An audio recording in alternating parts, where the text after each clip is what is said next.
Good evening. Well, we are now entering First Kings. If you've been with us, we're down somewhere around our 61st reading.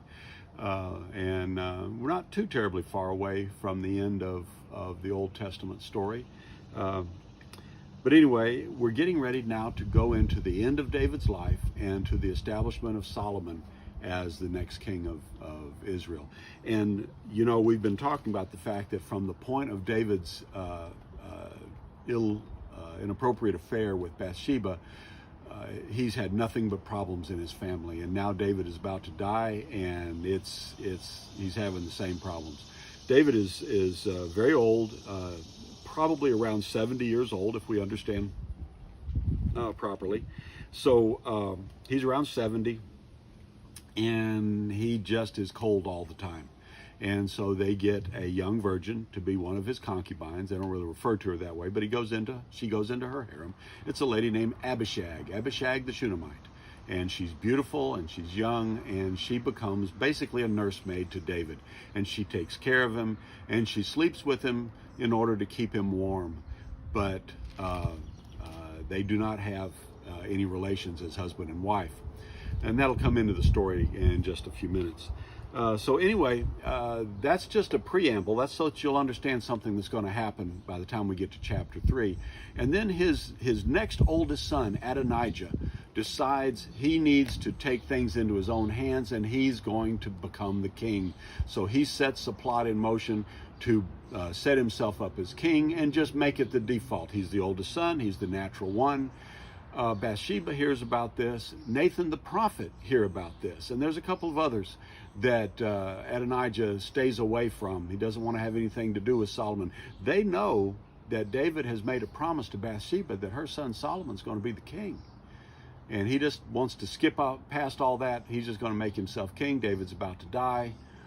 And so Bathsheba goes in to David and says, I thought my son was supposed to be king. Nathan the prophet goes in and said, are you condoning all this stuff? Did you approve of Adonijah becoming the king? And David says, no, we're going to fix that this day. So he sends them to anoint Solomon as the king. He has him ride on his own donkey, on the king's donkey, and come up and they have a big party. Adonijah's folks hear all this, they get scared and they all run away, because they know this is not good, because the king has established his heir, not Adonijah, just assuming it's going to be him. Adonijah runs inside the tabernacle. He says, I'm afraid Solomon's going to kill me. Solomon sends someone to go talk to him. And he says, no, if you do good, you won't have a problem. If you don't do good, then yes, there's going to be a problem.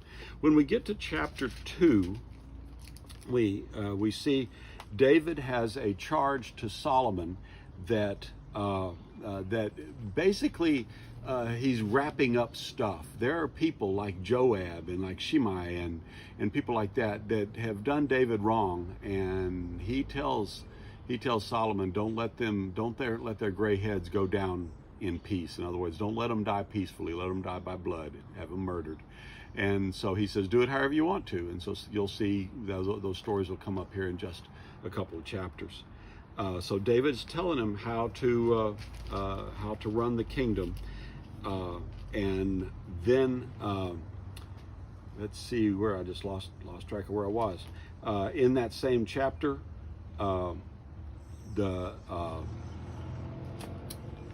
Adonijah goes to Bathsheba and says, I want just one little favor. I'm not going to be king, just one little favor. And that favor is let me have Abishag as my wife. And that seems easy enough. So she goes in and she talks to Solomon, and Solomon says, you might as well ask me for the kingdom. Why? Do you remember when Absalom had run his father out of town? His father left some of his concubines to run his household while he was gone, and he was given the advice to go take them as his wives. That's something that demonstrated the passing of one king to another king, was the passing along of the harem. And so Absalom did that, and now Adonijah is trying to do that in the form of taking Abishag.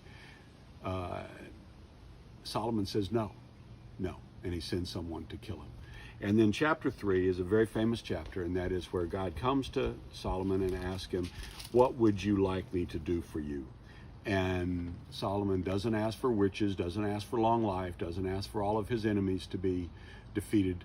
He simply says, give me wisdom so that I can run your people properly the way you want them done. The Lord is very pleased with that. He gives him that wisdom, and then he also gives them all the other things, gives him long life and gives him health, and makes him have no real wars during Solomon's time. So everybody lives in a time of peace.